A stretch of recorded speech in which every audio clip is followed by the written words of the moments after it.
ሰላም ጤና ይስጥልኝ። በመላው ዓለም የምትገኙ ውዴቱ ቤተሰቦቼ እንደምናችሁ እንደምንከረማችሁ። በእንደዚህ አይነት መንገድ እንግዲህ መጥቻ አላቅም። የሆነ በጣም አስቸኳይ የሆነ ነገር ስለመጣ ይሄን ነገር ደግሞ እንደ ደስታም ስለሆነ ሰዎች ሁላችሁም በዚህ አጋጣሚ ይሄን ተመልክታችሁ ላልሰሙት እንድትሰሙ ለማድረግ ነው ይሄን ነገር ያቀረብኩላችሁ ማለት ነው። እንደ ሰበር አድርጋችሁ ሰዱት። ምክንያቱም በጣም በብዙ ጊዜ ለረጅም ጊዜ በጣም ብዙ ሰዎች ተበድለው ነበር በሀገራችን በኢትዮጵያ ውስጥ በአዲስ አበባ በተለይ ማለት ነው።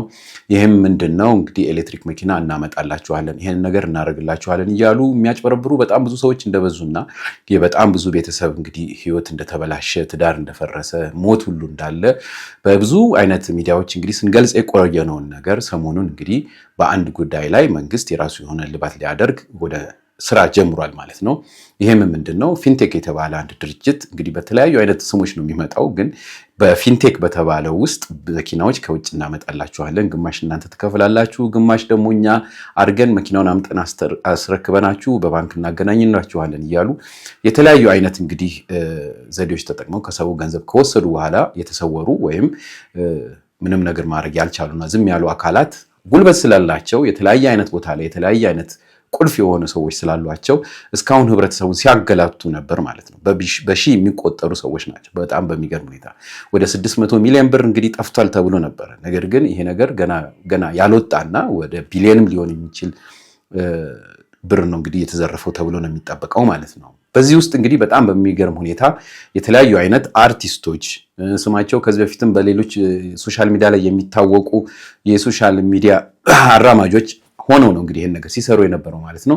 አሁን ግን ንብረታቸው በአጠቃላይ እንዲታገድና ይሄ ኬዝ ሲሪየስ ሆኖ ወደ ህግ ቀርቦ ክትትል ላይ እንዲሆን ተብሏል ማለት ነው። ይህ በጣም ትልቅና በጣም ትልቅ የሆነ ዜና ስለሆነ ነው የማቀርብላችሁ ማለት ነው።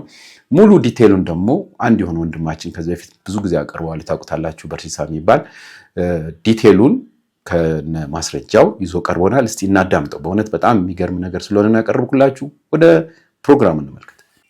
ይሄ ምን ይላል? አንብቡልኝ እስቲ። ሰራዊት ፍቅሬ መልቲሚዲያ፣ ሰራዊት ፍቅሬ ምህርካን፣ ፊንቴክ ኢንቨስትመንት፣ ዳንኤል ዮሐንስ ኢየሱስ፣ ግርማይ ገብረ ሚካኤል ይደጎ፣ አሰግድ እያሱ ለበሶ፣ አብርሃም ግዛው ኢንተርቴንመንት፣ አብርሃም ግዛው ራሱ፣ አባይ ቲቪ፣ ናሆ ቲቪ፣ ሪፖርተር ጋዜጣ፣ ይገረም ደጀኔ አስቴር፣ ዳንኤል ተገኝ፣ ሰለሞን ቦጋለ ገዳ፣ ካሊድ ናሲር፣ መንሱር ጀማል ሐሰን ማቀረ፣ አምባሳደር ዲና ሙፍቲ። እሳቸው ያለመከሰስ መብት አላቸው። ምን ብያችሁ ነበር ከዚህ በፊት? ይሄ ፎቶ ሳይሆን ጊዜው ሲደርስ ማስረጃ ነው ብያችሁ ነበር። ይኸው ጊዜው ደረሰ። እንግዲህ እነዚህ ሰዎች እነ ሰራዊት ፍቅሬ፣ እነ ሰለሞን ቦጋለ፣ እነ ዳንኤል ተገኝ፣ ይገረም ደጀኔ፣ ካሊድ ናስር፣ መንሱር ጀማል ያላቸውን ዕውቅና ተጠቅመው ፊንቴክ ኢንቨስትመንት ለተባለው ድርጅት ብራችሁን ስጡና መኪና ያስመጣላችኋል ብለው ያስበሉን ሰዎች ናቸው።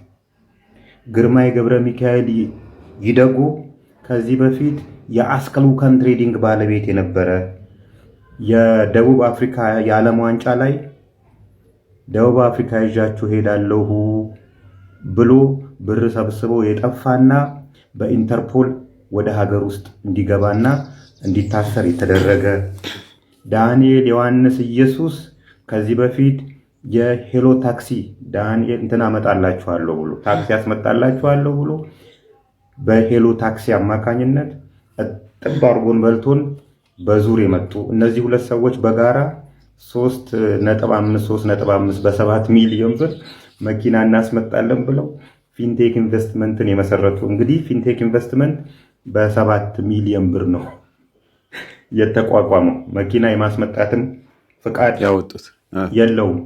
አሰግድ እያሱ ለበሶ ማለት የፊንቴክ ኢንቨስትመንት ስራ አስኪያጅ የነበረ ሰው ነው። ዳንኤል ዮሐንስና አሰግድ እያሱ ለበሱ ከተባባሪዎቻቸው ጋር አሁን ላይ እስር ቤት ያሉ ሰዎች ናቸው። በመጨረሻ ምን ይላል?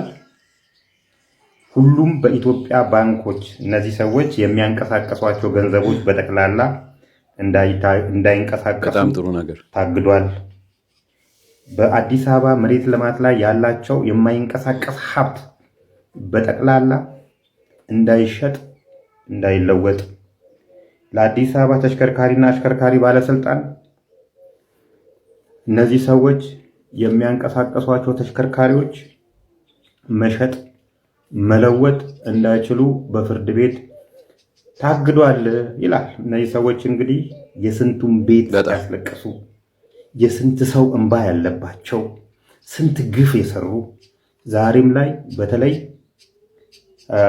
እነዚህ አምባሳደር ነኝ ብለው ህዝብን ያስበሉ ሰዎች አሁንም ሀገራችን ላይ እሽኮሎሌ የሚሉ ናቸው። እነ አባይ ቲቪ፣ እነ ናሁ ቲቪ፣ እነ ሪፖርተር ጋዜጣ ማስታወቂያ በመስራት የተባበሩ ስለሆኑ ስለዚህ የአዲስ አበባ ከተማ የመሬት ልማት አስተዳደር ተሽከርካሪና አሽከርካሪ ባለስልጣን እንዲሁም በኢትዮጵያ ሁሉም ባንኮች አንብቧቸው ሁሉም ባንኮች ያሉ የነዚህ የጠራሁላችሁ ሰዎችና ድርጅቶች ባንክ አካውንት እንዳይንቀሳቀስ ስለታገደ ሁላችሁም እንድታውቁት በዚያ ይደርሳችኋል ኦሬዲ።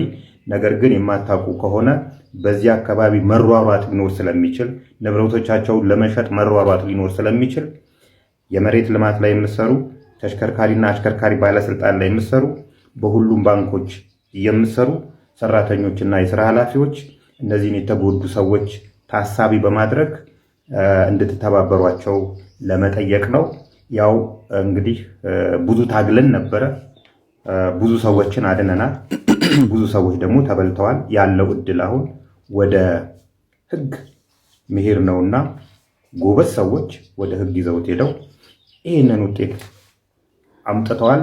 ትግሉ እንግዲህ ይቀጥላል ማለት ነው። እንደሰማችሁት ነው። በሚገርም ሁኔታ እንግዲህ የነዚህ ሰዎች ንብረት እንዲህ ያስተውላል። ያው ታውቁታላችሁ የኢትዮጵያን ነገር አብዛኛውን ንብረታቸውን በእርግጠኝነት ውጭ ነው እንደሚኖር ይሄ ማንም ሰው የሚያደርገው ነገር ነው። በሌባ አካባቢ ያለ ማለት ነው።